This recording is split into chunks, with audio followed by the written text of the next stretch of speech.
Hey y'all, Peter Bros Golf Show. Back at it again. I'm Rod, and And I'm Marcus. we're actually on time this week, starting right at 7. So, welcome on in. Hope y'all all had a good week of golf and living life and enjoying it. I know I got a handful of rounds in, shot in the 70s, trying to get this handicap down. And Look stay at out of the you. double digits. Yeah, I got to my personal best 8.6, trying to climb continuously down that ladder. So Yeah. I'm working on it. So playing some solid golf this summer. The weather's actually been cooperating, at least for DFW. I know you mentioned the rain in Houston all week. Had a boy whose son lives down there. He was still recovering from the storm, so they had spent a couple weekends getting the fence put back up in the rain and just kind of still hmm fighting the conditions down there. But Dallas has been high 80s and low humidity. It's been a crazy July. I mean, we haven't seen that in a while, and actually still getting a little bit of rain, just enough to keep the courses looking pristine up here right now. It's Yeah. actually some I haven't seen. Usually by this point of the year, we're pretty baked out and Pretty crispy, baked out. but we still got hmm we're pretty lush right now. So good stuff here. Um, let's hit top story first. I mean, I don't want to bury the lead. Jonathan Vegas gotten his first victory in almost 7 years. Last time he won was 2017 RBC Canadian Open.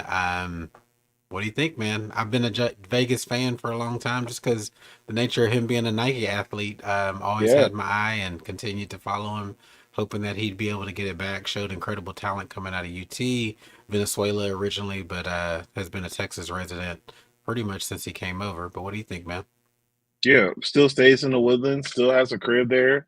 Yeah. I mean, congrats to him. Um, battling injuries, battling swing changes, the like and stuff like that. But glad he was able to bounce back and still under 40. Still got some plenty of years to play now that he's got it figured back out. So hopefully he can capitalize on that and take advantage of this next year and a half or so exemption that he's going to have. So he'll be able to get into Right. some good events and then hopefully create some status and get into some of those elevated events through some exemptions and things like that. So looks really good on him. And yeah, I mean, hate to be that guy, but I did actually meet him in person. Really cool guy. Oh, Really really? Where'd relaxed. you meet Yeah, him? he actually came out to my golf club. They the Venezuelan Confederation had an event. It was charity based, so they had teams come out, and it was real big stuff. Like they had like a nice evening dinner and stuff after it. They bought out bottles of wine and everything. So they went through all the stops, and Vegas had a team and played with them and everything. Yeah, so real cool guy. Definitely a lot, more down to earth than you would think he would be, especially, carrying his country's flag on his back and being an important piece to his people. Still to be such a nice guy when you meet him in person. So kudos to him Yeah. for that. And yeah, hopefully, like you said, he'll continue to gain some momentum and have a good, nice little end of the year. Yeah, absolutely. Like you said, still young enough to do it.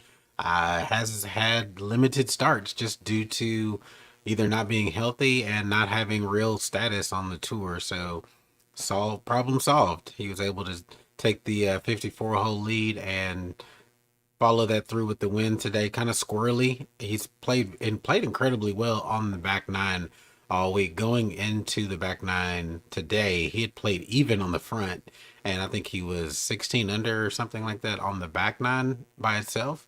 Wow. So really put in the work and did the job all on the back nine this week and paid off for him. So shout out to him. Like you said, pretty cool guy. Been watching his Instagram presence. I love that he kind of goes bilingual when he posts. He'll post it in Spanish and do the caption in English as well. So you kind of get an idea. Just a good ambassador for Venezuela. Like you said, seems to be an all around good guy. Really quiet. interview after the fact with his family on the green, the two kids that have come along since that last win, and just seemed really grateful for the moment and couldn't happen to a better guy from what we can all see. But as we've typically done, let's take the opportunity to go through his what's in the bag and just kind of hit on his clubs. Very interesting bag. He is a club free agent, so let's do it. Had to fight with the freaking spell check. Jhonattan was not jiving with the Apple spell Oh, check. Had to fight for that. a constant But override, a constant I override. know, I know, it was really trying to My make him lord. Jonathan for real. So here he is at the beginning of the week with his countryman in the pro am, another pro from Venezuela. So shout out to him again, always holding down his home country.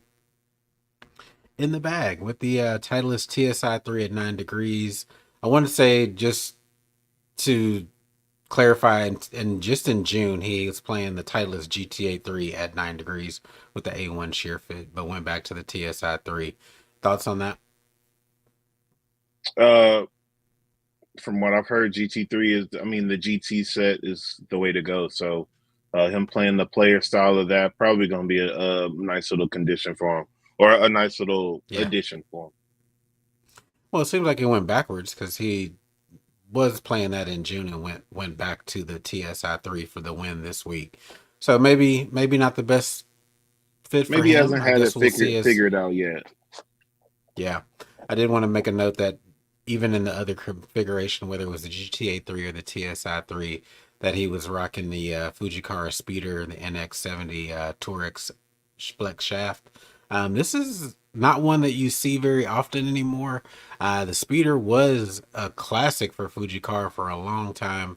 They have continued to kind of innovate it and bring it forward, just because I can look at the stickering on it, and it's not necessarily the old version of the Speeder, but again, something that you're not going to see very often on tour. When you were fitting, did you put people in this, or is this a shaft that you were familiar with? It was a shaft we knew of, but definitely not a shaft that we were just out there giving out. It is definitely more of a rare shaft. I mean, because even back then, I mean, it had more notoriety, so a lot of people were trying to get their hands on it, but the price had already gone up on it. So it was something that Hmm. we weren't really putting people in. Like we were putting people in the Diamana shafts a lot there. Trying to really think because tour design wasn't out yet, like graphic design, like Tour AD and Tour AI and Yeah. stuff like that wasn't really that popular back then. More of What definitely more of a was the tour. other one? What was Kurokage was the one that was Yeah, super popular back then. yep. That was a big one that we could put people in. I mean, especially as far as like upgradable shafts that were actually like worth decent that weren't just like off the rack. But yeah, Yeah. speeder definitely was something like back then like Callaway really had a hold on when they had like the XR series and then past that. So yeah, it was in a few clubs but not too many. Not too Yep. many. Cool. Um, Blast from the past here, playing the TaylorMade M6 Rocket at 14 degrees. This one was originally released. I think I mistyped that. I want to say that's 2016. I'm pretty sure it's 2019. So 2019, excuse me, on the M6 Rocket. The Fujikara Atmos Tour Spec Black 9 Tourex Flex Shaft. But again, we've seen a couple players here in the last couple of weeks rocking the M6. Hmm. I never played it. I played like the M3, here and there. But M6 seems to be a popular club that people tend to hold on to, especially that 3 wood seems to be Yeah. the pick of choice. I think we saw Aaron Rye that was actually still rocking the M6 driver. My Yeah, the fault. M6 So, driver. yeah. What do you think about this? You seem perturbed. Yeah, I mean, the M4 really was like the class of that line of like the M's past the M1 and the M2 and stuff like that. So if he found something with the M6, I mean, kudos to him for real. Congrats. Because Yeah. I wasn't really seeing it past that. But No, it's Teach also their own. interesting. This is not the one with adjustability. This is the glued Right. neck. You're kind of you're getting what you get from the input there. So Probably you're not the adjusting this. Probably like the max version or a draw bias version. Something he knows he could just go out there and swing and hit hard and know what it's gonna do. Especially at 14 degrees. That's pretty strong lofted for a 3-wood, especially for like a pro. I mean, if you're not using like a Yeah. driving, like one of those mini drivers that's at 13 or whatever, anyways, then yeah. But yeah, he probably just has it a little bit, I mean, a little bit on the draw bias side, and he probably just cranks it out there. Yeah, he pulled it off the tee quite a few times this week. And this is kind of around, 2019 or where we were starting to see a few lower lofted three woods. I mean, the standard Hmm. really was 15 up to that point. And we started seeing manufacturers bring it down to 14, 14 and a half degrees, sometimes 13 with some adjustability. But this was kind of very early, which, give credit to TaylorMade on the wood side of things being really ahead of a lot of curves when it comes to Yeah. that. I mean, we've Some seen that with the, innovators. like you mentioned, exactly with the mini driver this year. Quite a few manufacturers have followed suit and releasing mini drivers kind of on the heels of TaylorMade doing it a couple of times throughout the Hmm. history of their manufacturing. In the irons, just kind of top of the bag, Titleist two T200 in his 3 iron with the Project X 125 6.5. Every time I see Project X, and again, this kind of goes back to your fitting days, I always felt like this was a shaft that people who had crazy high swing club head speed would get fitted with this shaft. That you had to have a lot of speed to get this one to react and to flex in the way that you needed it to. Is that accurate? It just maybe that was my feeling or impression of the Project X lineup back in the day. Yeah, more of a feel than anything. I mean, even back then, I mean, we were still X100s and stuff like that, trying to just get them in something heavier to where even if they were swinging a little bit faster, it was still heavy enough for them to control and be able to adjust to. The Project X was really more of like a kind of like the Mizunos. If you knew of it, then you kind of knew the potential and knew how good it was. Of course, the pros been playing Project X for a while. Guys like Rory and stuff Yep. like that. But um, a lot of the guys we were getting fitted into definitely didn't even know what Project X was. So we weren't really offering it if people weren't just sorting it out. I mean, because again, that's like it's all about feel and what feels best to you. A lot of people just didn't even, really grasp what a Project X shop was, not knowing how good it Right. was, at the moment. More tailored towards the pros and Yeah, kind of had more insight into it. All definitely. I right. mean, same with So, things with like KBS shops and stuff like that. A lot of people didn't really play KBSs back right. then, and like, people that were in the know of golf definitely did, but not like the average day amateur and stuff like that, where it was pretty much like an upgraded shaft charge and stuff like that. They weren't really like going for that. Yep. And then the 4-3 pitching wedge Mizuno MP4. This was originally released back in 2013. He's Yeah. been playing them. His last win, he was still playing this same iron. Held on, people who love Mizuno, looking at you, man. Just love Mizuno. Would you? The question I was going to ask you is: do you play the pitching wedge in the set, or do you have a separate pitching wedge? Now I play the pitching wedge. It's good. I like Okay. it. Mine is You 46 degree. It's a okay? 46. Okay. It it at first I was looking at the degrees and I was like, I don't know, because I was comparing it to our Nike Pro combos that we both had. Me and Rod both had the same Nike Pro combos. So comparing your degrees of loft and things like that, it was different on more than one iron, whereas kind of like either stronger or weaker. But all the gapping paid off. I mean, and it works out perfectly. And then of course my 50 slash 49, kind of plays into that too. It's a little bit stronger because at one point I don't know what was going on, but I was just hitting my 50 a little bit too high and not getting enough distance. Mm, So I turned it to a 49 and seems to be doing what it's supposed to be doing now, about that 130, 135 tunnel. So Yeah, I definitely Yeah, love the Mizuno, and I love the way it looks. The MP4 is definitely like that classic blade style look. It's everything you would want in a blade, and the feel. It's still just so buttery, even back then. And the yeah, the hidden area on it is teeny tiny, but when you're a pro and you're not missing anyways, it's perfect. yeah, yeah. He's a pretty solid ball striker. Always has been. One of those guys where you're probably on the range and it sounds It just just slightly sounds different. different. You know, Hmm. barrel chested. You know, Jonathan Vegas. He's always been kind of a bigger guy. He lumbers around the course. Has a lot of just built-in power. So I'm sure he's not struggling to find the sweet spot on these bad boys. And again, that Project X 130 7.0. In the wedges, Titleist Vogue, no really surprises here. Kind of mixes in some Titleist clubs clearly. Titleist Hmm. Vogue design SM10s in the 50 degree and the 54 bent to 55. Again, playing that same Project X shaft. Nothing, other than him playing the SM10s, which, again, given kind of the older clubs that he has in the bag, somewhat surprising that he's gone with the newest wedges, but maybe he's like, that's where the money's made for me, and wants the latest and greatest, or the spin profile fits him versus the SM8s or nines. Interesting choice there.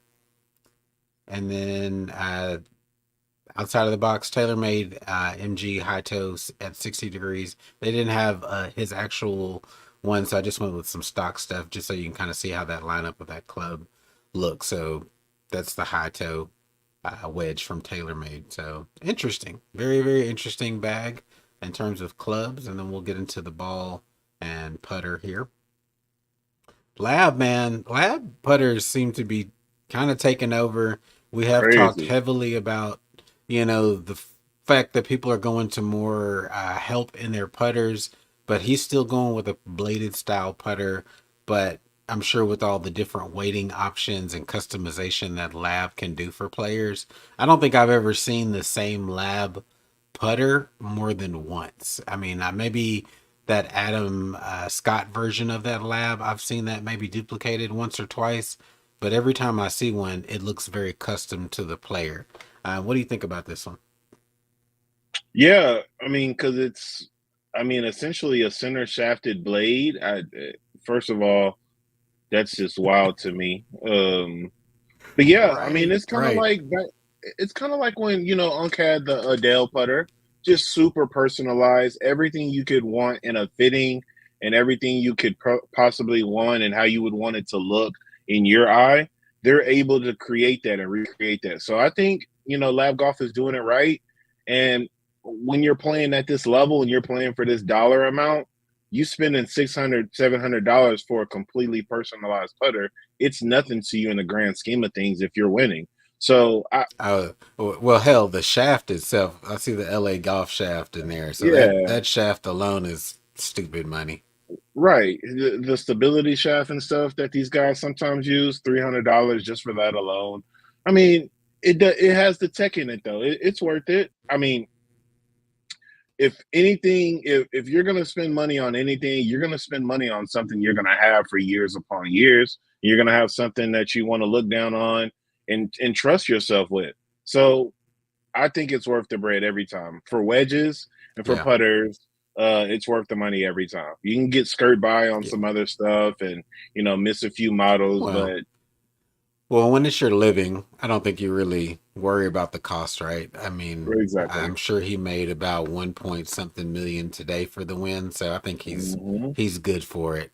And he seems to have done very well with his money over the years, just taking care of himself and has stayed active even despite not playing as much as we had seen him play early on in his career. The only thing that's messing with me from an OCD standpoint is that the center of the shaft is not going directly down the center, but just Yeah, slightly left of center off the line. I don't know. That would, again, OCD on my behalf, but whatever works for that man. yeah, On the ball, just a zoomed in shot. It's the Pro V1X standard stock stuff. We know the red number. That's the differentiator between that and the Pro V1. No surprise there is a long ball hitter that he's a little more swing speed playing the Pro Hmm. V1X. So pretty straightforward there. And shoe wear, the FootJoy Hyperflex Carbon. I know you're not a fan, and I said I was going to review the shoe, and I thought they were going to discontinue it. I thought it was going to be dropping on sale, and I saw some sales earlier in the year, but then it's kind of popped back up. What was your experience with this shoe? I know you have this one, right? But don't love it. Well, I had a version of the Hyperflex. You didn't have the Carbon, right? You just had the Hyperflex. I don't think I had the Carbon. No. I don't. It just the way it grabs my ankle and like my Achilles and stuff like that, like my back heel. It didn't feel right at all. Like putting it on, walking with it, any of it. It just did not fit my foot at all. Maybe it was a sizing Hmm. thing, but FootJoy, I mean, every other shoe is the same size and it never misses. I'm a 12 when it comes to FootJoy, and it's lovely. We have a great pairing. I love FootJoy Yeah. shoes. I mean, I got two pairs of the Pro SL. I definitely still have a pair of the old Pro SLs. So FootJoy is not the problem. I just think it was me and Hyperflex, and Just this model didn't fit. Did yeah, it run big or run tight? tight, tight. Hmm. Interesting. Yeah, Okay. yeah. No clue what it Well, was, but no hard feelings with FootJoy because I still love them. He might no, have a weird no. foot. I think he does he is pigeon toed, and I don't know if that has anything to do with it. Another notable player, Bryson DeChambeau, also wears the Hyperflex Carbon Mm, as well. So who yep. knows? Certified Like you weirdo. said, So yeah, different. Lonzo. You got to figure out what works best for you and personalize your shoes. But that's winner of the 3M Open, Johnny Vegas's "What's in the Bag." All right. I want to say from the PGA Tour, there wasn't much news this week. Anything that I missed that you picked up on from PGA Tour? It's a very quiet week this week. Nah, it No, was pretty boring. no stories. It was Everybody's very building up to boring. the Olympics. Yep. Just kind of an off week. Had a few names in the tournament this week, but nobody crazy. I mean, we saw Finau, Thigala. They The even gala. said he's taking 2 weeks off. Get it ready for the playoffs. This is that time of year where guys are scrambling to get into the playoffs, make sure Yeah. that they secure a spot in the top 70 for next year. Wyndham coming up next week. No, Yes, we're I off believe next. so. No, no, no. Let's Let me pull it Because up the just to Olympics make are sure. next week. You think they? Yeah, well, they Yeah, might do it. Olympics But next week. Yep, Olympics next week. So tour is off, and then August the 8th is where the Wyndham comes up, and then we hit the playoffs. Yeah, I figured that much. So looking forward to the coming Olympics quick. though. That's Very much so. gonna be cool. Yeah, that's Yeah, what I'm they've looking already forward come to. I'm out. kind of go ahead. Yeah, they've already come out and said that they're gonna play the. It was the course that they played the 2018 Ryder Cup on, same course, at the same facilities, and they already said that it's gonna be way more playable, way more presentable, just because of how they want to do the setup. It's gonna be a little bit more birdie fest, but it'll still be tight. It'll still be like 15 to 20 yard fairway width, but they'll have um progressive cuts instead of just going straight to like 3.5 inch rough like they were Right. doing for the Ryder Cup. So penalizing. So Yeah. yeah, it'll be traditional, first cut, second cut, then your actual rough. So should be a lot more scoreable, a lot more doable. And I think the course will present better. And with 60 guys going out there, and playing pro tees, I think it'll be a good show. So I'm very much excited about it. And then always excited when the ladies get a chance to play the exact same course where the men are going to be playing. And they'll just be playing. Right. And they've already talked about that too. They've already talked about how they're going to have the tees set up for the women. It's going to be a lot of the same tunnels, a lot of the same landing areas. A few of the places they'll have moved up or kicked up, so it's not so much traffic, and the yardages will play a little bit different. But yeah, they're going to be trying to plan it pretty much the same as the men and the women. So it'll definitely be a good field for both. Yeah, and we were discussing it kind of in real time last week that from the gentleman side of things, there's no crossover. The guys that played in that Ryder Cup back in 2018, none of That's them, right. you Yeah, know, none of them are made that yeah. team. So Scotty, Xander, Colin Morikawa, Brand new Wyndham, all eyes. very yeah. We're so very fresh on the women's side. Nelly Korda, Lily Vu, Rose Zhang, which she actually had a pretty good, decent week this week as well. Yeah, So coming into form. that's going to be formidable. I don't. This is totally off topic. Speaking of Nelly, I don't know. I saw a story pop up in my feed when I was going through stuff this morning that she might have a boyfriend. I wonder if that's resulting in her not so stellar back half of this year. I don't know. Um, Uh-oh. I selfishly wish that she would just focus on golf, and not that you can't have a relationship going and play good golf. That's not out of the realm of possibility. But as a younger woman who maybe she's been focused on golf for so long, Right. maybe that focus isn't there as much as it has been in the past. So I don't know. Well, I just found that an interesting little fact that I ran across this morning. So we'll see how Mm, things shake out, and we'll good luck to the U.S. men and women in the Paris Olympics. Also, the timing of it has been really good. Just kind of waking up this morning, catching a lot of fresh content. I mean, they're starting as early as I think it was 4 or 5 a.m. our mm-hmm. time, so you're going to see a lot of the coverage if you have the ability to watch on your phone or late start in the morning to catch some golf if you're interested, and also just the other sports as well. So I love the Olympics, just the simple fact of the novelty of it only coming around every 4 years. Yeah, So most pretty damn patriotic awesome I'll ever stuff be. there. That's right. Let's move on over to Live Golf. So they played again this week. They've played the most that they've played consecutively in a long time, just kind of, running out. So they were in the UK at, I think it was the JCB Golf Club.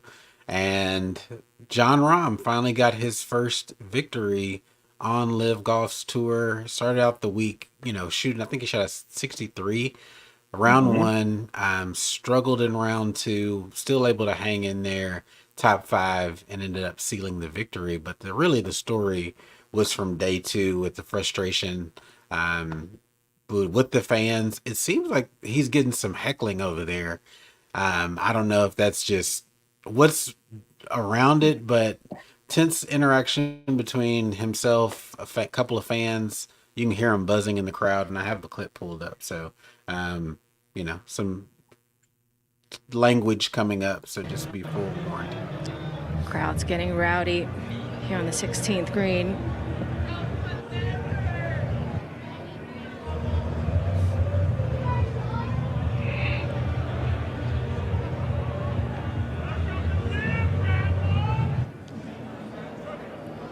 Oh boy.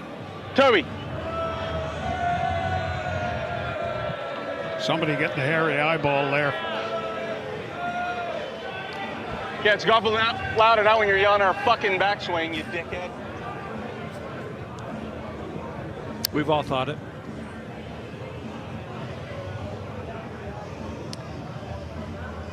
Yeah.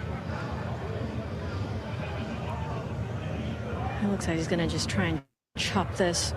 Gotta make sure he gets it up there. Otherwise the ball's gonna come right back to him. Oh, it doesn't beat.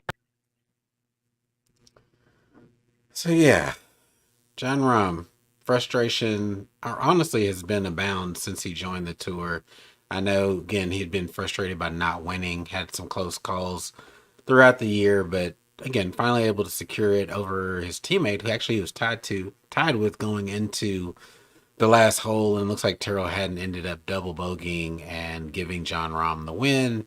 They won the team competition, but it was interesting just watching the chat.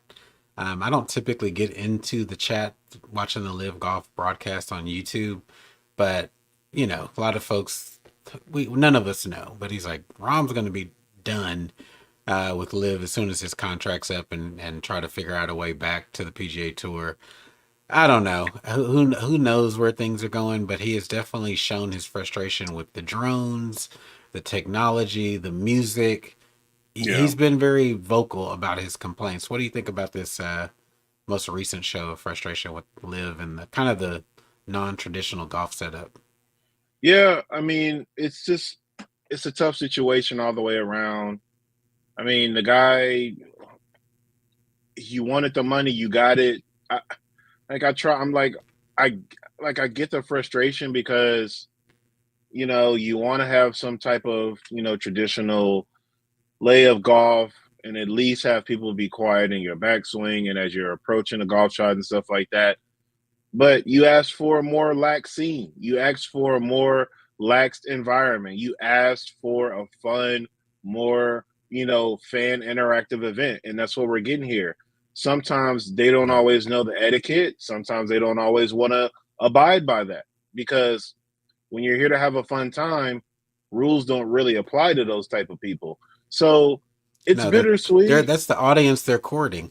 That's the Eh, audience that they're seeking out. I would say so as well. But yeah, you get what you got, but he ended up winning. So at the end of the day, can he really even be that mad? I mean, I think he needs to take that up with his check provider as far as the way some of these events are going. I don't think he Yeah, needs but to go ahead. But I think it's kind of what we were talking about with Terrell Hatton last week coming out of the Open, which he had some criticism about the scheduling. Is listen to your Ex- players. I don't know Exactly. what the format is or forum is for them to discuss problems and frustrations, or they come back and tell them, "Hey, man, this is what we're doing. Live with it. Take your medicine." Right. And you know, Do they clearly, even have a the say? caddy. Yeah, I know. We don't know. We don't know what goes on in the background. Clearly, the caddy had to talk greasy to somebody, and we don't know if that fan ended up getting escorted out or hushed or whatever. But when the alcohol's flowing, and you have these grandstands, because that was hole number 16, so they're stacking up grandstands in as many places as they can on the course. Yeah. Again, a lot of music. There was even a tee shot that I was watching where Ron was on the tee box and the song switched mid kind of backswing, and I was like, dude, that's a lot. It's a lot going on if you're trying to play golf, and I guess if it's constant, that's cool.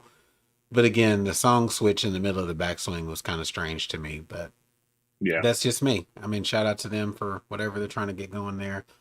Another story from Live is they are also nearing the end of their season as well, and that means relegation with them.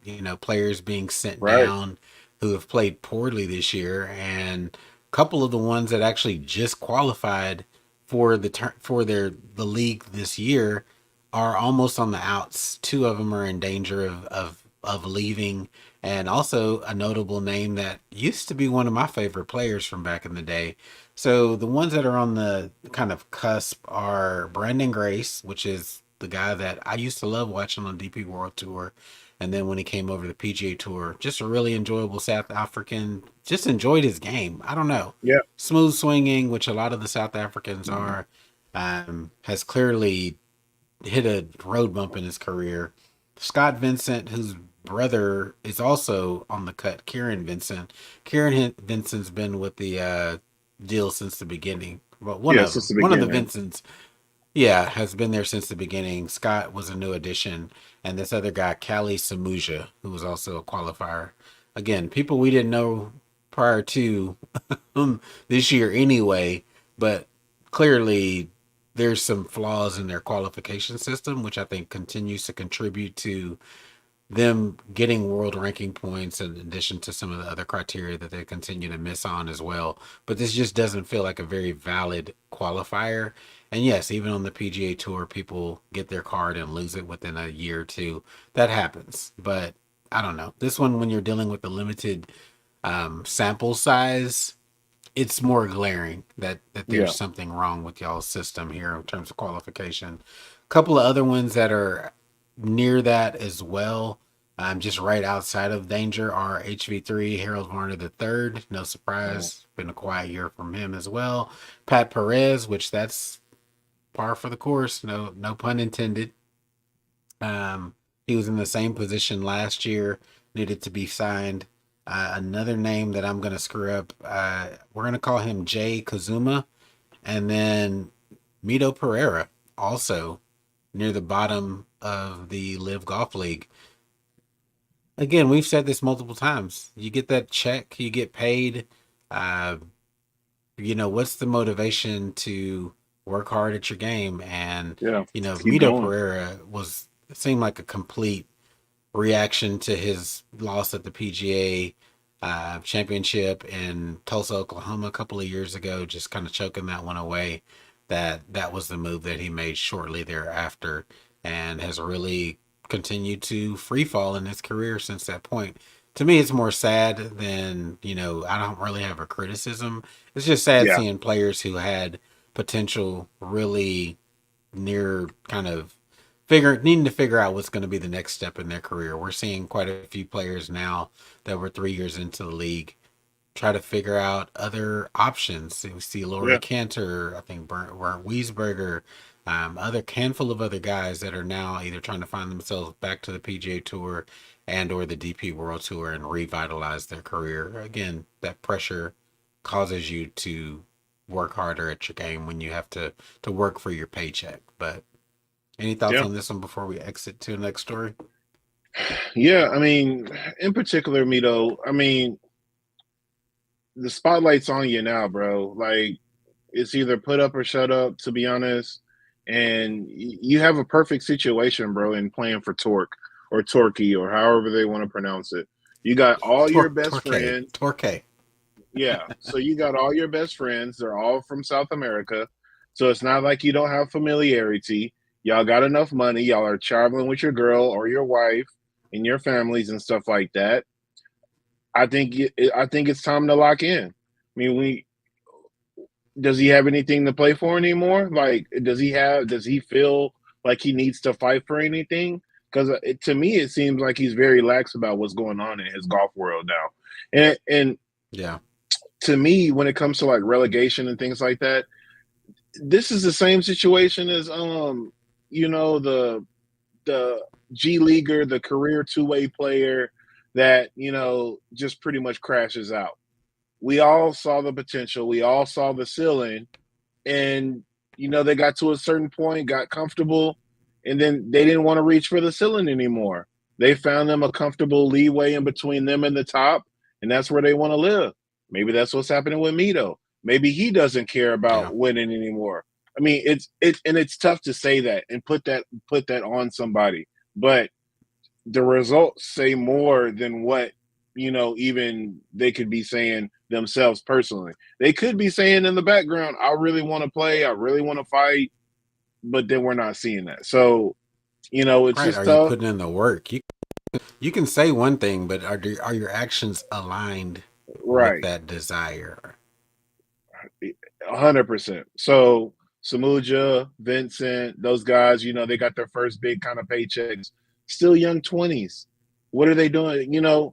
Some of them don't even know what to do with all that money. So what does it even matter how much money they're making anyways? They haven't seen money like that. So maybe they're being frivolous. Maybe they're having too much fun outside of the course. And they need to get back Mm, into a little regimen, a little system. And especially with that much time off again. Remember, just like what we were saying, if it was yeah. more concise to where you're getting all the golf in to where I'm focusing on golf, it'd be different. When I got 2 months to when I got 2 weeks in between travel days, then I have a week of playing, and then I got another 2 or 3 weeks off. I gotta find something to do. Right. I don't belong to And a then they're club gonna because I'm in a world league, so I'm not going and then that home. 5 month stretch. That doesn't even include the 5 month stretch at the end of the year. Yeah, so again, and they're young enough to where they can still make those trips and travel with the family. They don't have young kids, they don't have things like that. They can make these Asian tour runs, they can make these sunshine tour runs where they're going to South Africa for like a month or two or whatever, or go down to Australia and play in the Australasian tour or whatever it may be, for Yeah. them to get reps. But do they even want to get the reps? That's what it is. It's all here. It's all internal. It seems to be, and I hate that we're Yeah. sounding like motivators and coaches and stuff like this. But it's like, do you really want it? That's what it comes down to. I mean, we've You're a seen grown ass there's man. been a handful of their guys have been very like the opposite side, right? We saw um, Cam Smith played quite a bit in Australia at Yeah, in the off season or our off season last year. Pat Reed continuously tees it up. Results haven't been great for him, but he's been still getting reps in on the DP World Tour, which we've discussed a couple of times as well. Paul Casey sneaking into some events. All the South African guys, just because they're countrymen, get to play on the Sunshine Tour events, which are co-sanctioned with the DP World Tour. yeah, So they've been getting reps in as well. But, a guy like Mito, I don't think I've seen him outside of live events or trying to scramble for status elsewhere or continuously very true. play elsewhere. There's a handful of guys that go ghost and don't keep themselves sharp as well. Speaking of the guys from South America, Joaquin Neiman, he's played a lot last off season as well, Oh yeah, getting in the reps in Australia. So I think and we saw him come out really hot to start this season as well, where people were really trying to claim he was a Masters favorite or, that had high chances to actually win the Masters. So he played very well in the offseason and continued that into the beginning of this year. But we're not seeing that from the, group as, of the 54 guys. Hell, the fact that Anthony Kim isn't subject to relegation is crazy to me. And I don't know if that's just uh, because he's not on the team that his situation might be slightly different. Who the hell knows? hmm But yeah, he's not in that list of guys that are, I saw him kind of in the mid 40s this week, not necessarily getting dead last anymore. So he's played yeah. decently enough to stay out of that relegation. But it'll be very interesting to see what we see in this offseason. Who fights to get on the DP World Tour, who pays the fines, etc. Just seems like a lot of missed opportunities. A lot of those exemptions to majors are running out. We're still seeing them complain about it. We saw DeChambeau complain about not being able to get into the Olympics. Again, you've made your choice, my guy. You're not playing in events that qualify for Olympic, consideration. So Right. anyhow, quick nod to the Champions Tour, not Champions Tour, but the Senior Open Championship happening in Carnoustie this week. Um, Not a lot to mention. I just found it interesting. KJ Choi winning today, so shout out to him. Felt very much like Xander Schauffele last week. Had a great back nine, pulled himself away from the field, really made it a non-point after handful of birdies and clutch putts down the stretch to really make it uninteresting. Had the lead after a rough start today, regained it in the back half of the round today, and then ended up winning by several strokes. So salute to KJ Choi. I Yeah. feel like that man plays more hybrids than a few, but Oh yeah. very accurate, very One of the accurate with those OG hybrid landings. users. That's right. But the one random point, I was a little bit disappointed he didn't end up winning. But Australian Richard Green had an eclectic bag. Saw him, featured on like a Instagram post. The man pulled out some VR blades from Nike. Said he had a couple of sets in the garage that he had currently, and a couple of guys, which I'm sure it's probably the old guys from the oven, that he could probably still get a couple of sets from if need be. But a lefty still paying homage to the Nike blades. I thought that was very interesting. And also kind of a random ping answer, um, old school answer putter, as well as like a 913 Titleist hybrid, but a very eclectic bag. What did you think about anytime I see Nike irons, I'm going to shout them out just because I thought they were Oh, great clubs. 100%. I mean, they're still good. They're still great clubs. I mean, that's what my driving iron is. My 3 iron is at now. I just been at a degree, and it comes out so. I mean, so effortlessly still, and it's just got a Yep. graphite shaft attached to it. So I'm always for that. I'm always for guys who know their bag and know what feels the best to them, and that's what's most uncomfortable. Bro, I don't have to hit it 190 to out of my 7 iron. If I'm hitting it 182 with this, pro combo set, and I know it's gonna go 182 every time, I'm gonna play that. I'm not gonna play these irons that are fresher and newer that sometimes they're going to go 179, and sometimes it's going to go 192, but more times than not, it'll go 190. That the Yeah. pros and guys like that, they rely on consistency. And that's what Nike provides. So whether, people like it or not, Nike still made one of the best clubs and one of the most consistent clubs. And, when you're a billion-trillion-dollar company and you're not seeing the crazy profit that you would see in like a running shoes category, yeah, you can scrap it and call it a loss, even though it was still a win because of all the Yeah. research and all the R&D you put into the game, I all the I patents feel you had like to they put sell. I feel like they put so much research into the clubs and took chances and risks. Sometimes, Cavity back to their drivers and fairway detriment. woods. Who was thinking Right. about that? Who Right. was thinking I about that? still have quite I still have quite a few sitting in the garage of the old style covert drivers, and Hmm. yeah, they were good clubs, and I feel like from an iron standpoint there really weren't a lot of, you know deficiencies in their irons. The Yep. pro combos and kind of injecting, I don't they weren't doing foam back then, but they were injecting early on in the process, kind of on the, leading edge of that. Their Pocket blades cavity. their blades were just as good as anybody else. They had stolen people from Oh other yeah. manufacturers, so they were getting the best of the best. And forging, was really good in their process. So, yeah, I mean, I will always shout out Nike clubs when I see people putting them in play or still keep them in the bag. 100%. I played with an older guy this week who still had the red, covert, driver. I was like, damn, bro, I hadn't seen that one in a while, but here you go, Wow. in the wild.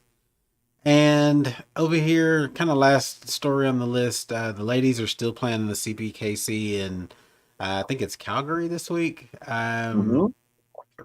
Hey, what's her name? I'm gonna screw up her first name. Let me read it first.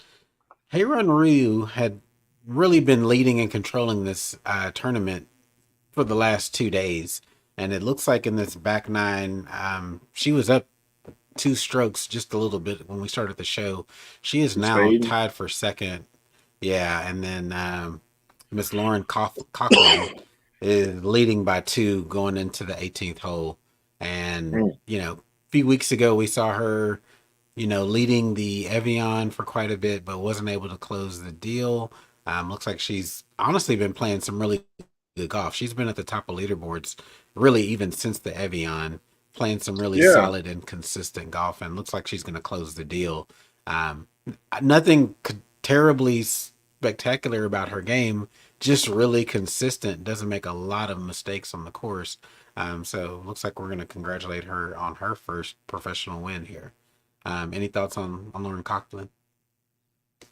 Yeah, I mean, she had a good when Nelly was going through her run. She had a first like a first round to where she was leading, and then can't remember if it was a second or third round she came back with tough conditions and was still like in the picture, like maybe penultimate group or something like that. But yeah, she's been making a push this year, and just like what you said, she doesn't do a lot of things crazy, but doesn't make a lot of mistakes. Just probably like your typical pro, just needs to make a bit more putts, a little bit. All Mm-hmm. the chances she's got. I mean, 75% fairways in regulation, 80% greens in regulation. You just got to make some putts. That's what the Yeah. LPGA is. So if you're hitting it close, or if you are making putts from the 20 to 25 foot range, then you'll be all right on the LPGA. And I think that's just literally what she's been doing a little bit more of, a little bit more consistently, and I think she can build on that. But yeah, it's just you can't really tear down the LPGA because they don't do anything wrong. Only thing they was doing Yeah. wrong was social media. They fixed that.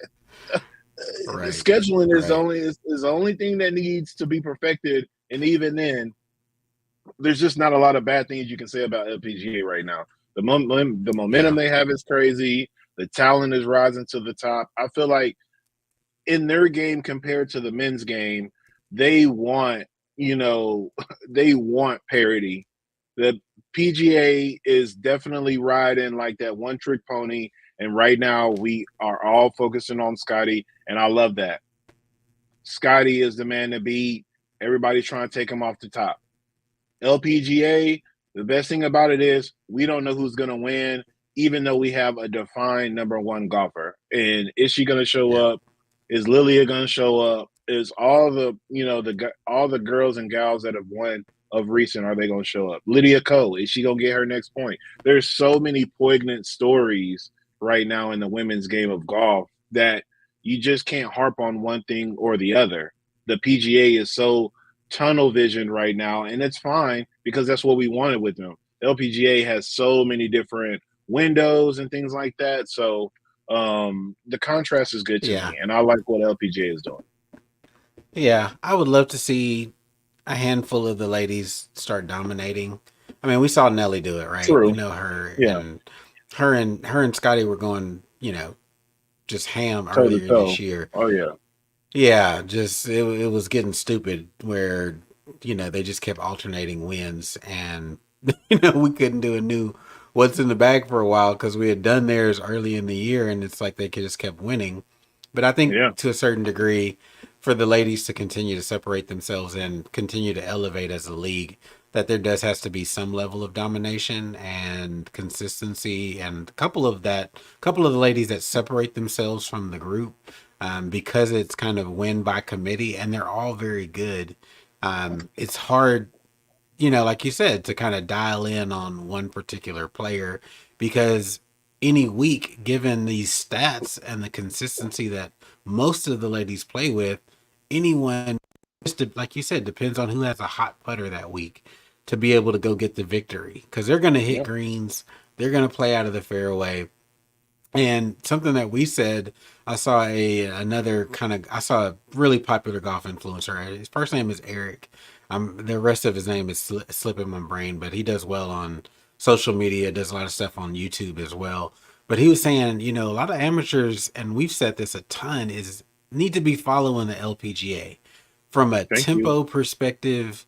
The ladies are unmatched. It's no rush in the swing, right? So they showed Nelly Corda, young lady who I'm missing, who had a run. She had a really upright swing and kind of faded into the background. I'm blanking on her name right now.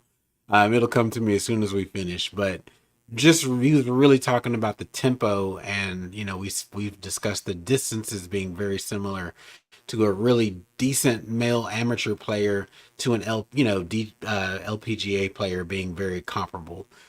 So again, LPGA really needs to be watched a lot closer. I'm glad that we've taken hold to it, enjoy it. I love watching it every week. Yeah. Um, yeah. I mean, like I said, they cleaned up a lot of their stuff. Like we said, scheduling needs to be evaluated a little bit tighter than they've been doing, and having some foresight, looking out in the future, how it may conflict with a male major, just so you don't want to throw away a week where you have an opportunity to get eyes on your game, and because everybody else is focused elsewhere that you don't. So we'll Yeah. see how things shape up for the ladies. What else you got, man? Pretty light week this Uh week. yeah, I mean, the Olympics are on.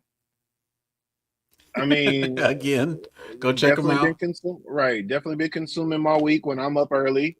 Um USA basketball put on. I mean, it's insane to see what it's insane to see Okay, what they're let's talk doing. about that. Like what? Let's talk about it. Do you think they have? Do you think they're going to pull home the gold? Yeah, They were scaring me, not in the qualifying, but the kind of warm up rounds. Close with South Sudan and fucking idiot Gilbert Arenas, and it's just a dumbass.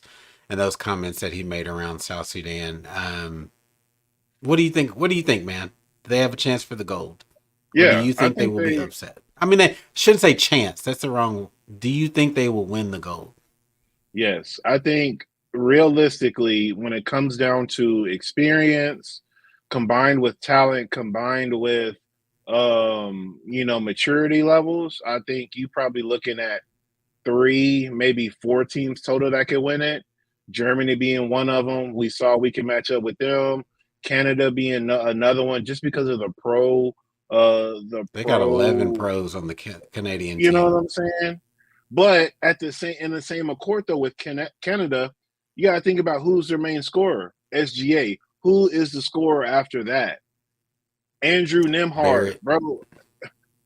I mean, I'm not seeing it as far as them keeping up. No, I'm not a Barrett fan, but he's their number two. RJ He's just Barrett wildly is they number inconsistent. two? Yeah, yeah. Anyways, if that's your number two, you dead in the water.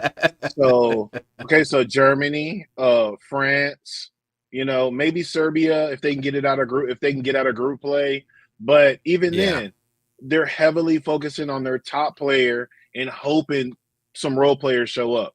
Again, everybody's catching up, 100%. But nobody has, nobody's going 15 pros deep on their man roster. Teams Right. like South Sudan, you got to give respect to. Just because they're a young country doesn't mean they don't know how to play basketball. And clearly, they've been playing basketball They're other athletic. ways. And that's what I'm saying. They're a matchup nightmare. A lot of 6'9", 6'8", athletic, guys that can, handle it enough with a good coach in Luol Deng who knows his way around basketball, has been the guy, has been a role player, knows how to make plays for stuff like that. So, you always got to take that into account. But, past that, I don't see it. I don't see anybody matching up, one, and two, just being able to maintain that level of scoring and that level of talent coming on and off the bench. Yeah, okay, so what if D-Book foul out? Bro, Derek White going to come off the bench. Jason Tatum, he might get some burn the next game we play. I don't know. I don't know what's going on with that. Yeah, Jason, how do something's up with that? That's bizarre, weird, No, man. it's kind of weird, but also at the same time, the last time we were in this situation with Harrison Barnes making the team, he literally got no burn. He had just signed that fresh new contract, remember? And I think Carlisle or Cuban made the call, and they were like, "Nah, bro, like keep him on the bench." Like he did his thing, he earned his place on the team, but go ahead, put that boy in rest mode, man. He got a long contract ahead of him, and we trying to keep that going. So I think that's what happened. I know a lot of people don't really want to Okay. believe that, but that's my optimistic opinion is that somebody made the call, and my boy JT just, he just gonna have to wait it out until October or September when training camp starts for them. It's a So you sad don't think situation. so? Do you think he's just going to be on a severe minutes restriction, or are we going to continue to see this I don't think he plays, and I would prefer at him to all? not play. I don't want him to play at all. If you're already gonna just sit out and it's not gonna be because he got his run in the showcase, we saw what he could do, but because it's not no Bro, spat the worst between him case and in Steve Kerr. They I don't have know, beef. but the worst case scenario is he doesn't play, they don't win, or if they don't win every game, so they can't. They're I gonna mean, we point know fingers.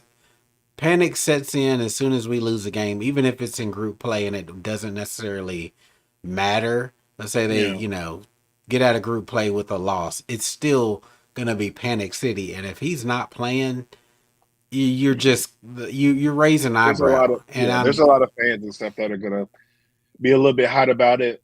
I don't know. We've hooped our don't whole even put him lives. on the team. I mean, you know how it goes. Some people play, some people don't. I'm not saying he ain't good enough because he definitely is. He definitely has So them. now he's in the category with Tyrese Halliburton, who didn't play today. Well, I don't know how. I don't know. Yo, I don't know what Kyrie did. Well, I know what Kyrie did, but Come on for a now, player like, you know. yeah, I do. But I wouldn't have picked up Jalen Brown. I don't know. I wouldn't have picked him up. But if Jalen There's only Brunson one hadn't ball. have broke, There's only one ball. thank you. If Brunson hadn't have broke his wrist in the playoffs, he on that team somewhere. And I don't think Hallie's there. To be honest, I think that's the switch because Jalen Brunson flow with them. He a cool guy. He can play off the ball, but I think if you make him, he can be the distributor you want him to be. And I think that's why Drew Holiday is such a great addition. But Drew Holiday is okay. The new word of 2024 is aura. People need to be talking about Drew Holiday's aura on both ends because bro's clamps, it was insane today. You saw it, and they Yeah. letting them. And, FIBA rules, you hand checking. They want you to play a little Yeah. bit more physical. They let the game develop, let the game, let the play out. If they see some that really, really, just really held up the way the game was being played, then they'll blow the whistle. But I think also I'm very happy that Embiid is getting exposed. Once again, just a free throw merchant.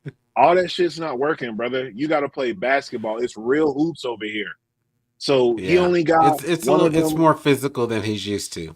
Yeah, he got one of them little swipe through moves. Ain't no more to push off because you see, they just the neck snap. So just play basketball, bro. I think he getting exposed. I think AD Best needs to player to me learn. on the. Go Go ahead. ahead. I I think was gonna say AD. best player on the floor today was KD. Oh, head and shoulders above everybody. And I think they sat him because he missed that shot. I think they were trying to keep that perfect field goal thing going on, but Mm. ain't nothing to be said about number 6. That boy's still leading the squad. That dude is Yeah, and so unreal.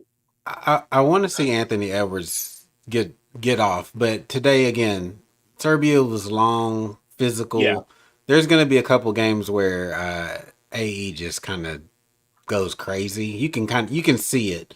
The yeah. offense is set up. I kind of don't like the offense that they were running today. Feels very stagnant. There's ball movement, but the spacing was pretty trash. A lot of guys A doing the lot of same thing. You lane, know that. yeah, a lot of clogging up of the lanes where even if you were able to beat your defender, there's help right below that. And again, Serbia was running kind of this weird hybrid Well, defense as well. So they were no defensive 3, no offensive 3. So you can play zone all you want, clog that shit up. right, So you right. absolutely have to run an offense, whether it be motion or overloading one side. You got to take it back to high school basketball sometimes when it comes to FIBA, because you really got to work about spacing and ball movement, just like what you were referring to.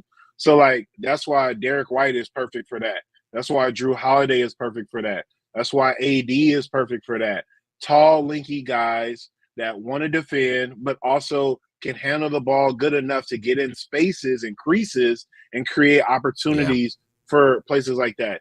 And it's unfortunate because AE is one of the guys, but I think he gets his rocks off as the leader of the second unit. Book, I think he's a front runner. He needs to start, and that's okay. Nobody is dismantling that. Book as a starter is yeah. great because we know he's going to Just get get him those his first 10 minutes. touches. Yeah, keep him Yeah, involved in the game because you saw what happened. We needed a couple of clutch buckets. He went 2 for 2 from the 3 ball. It's a 20-foot, it's a long 2 in the NBA anyways. So that's right up his alley. He's a tough shot maker. That's, yeah. he a lot of people want to discredit Book, but he's in that category Nah, where tough shots are what he does. I yeah. guess it's He's I gonna guess it's get my you. generation that's a And little bit haterish. I feel like he's an easy 12, 15 every game. Easy. If you just get him some early touches, throw him out at the beginning of the first quarter, third quarter, Yeah. let him just get to the mid range. Again, they just need to bring a couple of players up above the free throw line. They were running a lot of Yeah. stuff where it was 4 low, 1 high, just because the guards kept dropping. I was just like, dude, Yeah. spacing. Yeah. And so You anyway, only need one it'll backdoor be cut. interesting. Yeah. Yeah. I On hope the timing, Belmonte finds his role. Because he's in that middle of the way. I just think Kerr's using him wrong. I think it's Kerr's fault. Because Belmonte definitely got it. He's definitely a perfect player for them. That small 5 that's athletic enough to get out. I definitely right? think he has a Yeah, purpose. He just needs to find what he does best. Because him handling the ball and and shooting little corner threes, eh, eh, I don't and know. and for the unibrow, less minutes for him. I'm tired of him. Like seriously. less minutes, bro. I want to Just see more I'm not AD. gonna say he's. I don't want to see I mean, Embiid at all. he's not garbage, but we don't need that kind of height. I mean, against Jokic, you needed a little more physical presence, but we're not going to see that every single night. So, less of him. On the programming note for golf, Olympic golf starts this Thursday at 2 a.m. Central Standard Time. So you have to get up early, record it, whatever. Again, shout out to YouTube TV. We're recording every single Olympic session that's televised, so be able to watch back later. Just because some of the timing is weird, but 2 a.m. is when golf starts on this coming Thursday, August the 1st. Say less. So, all right, y'all. We turned this into an over-hour show, over like nothing. So, you know what we do. We'll be back here next week discussing golf, a little bit more Olympics, see what happens this week. Can't wait till we get into the track and field stuff. That's my jam. I'm Rod. I'm Marcus. Beater Bros Golf Show. We'll catch y'all again next week. Peace.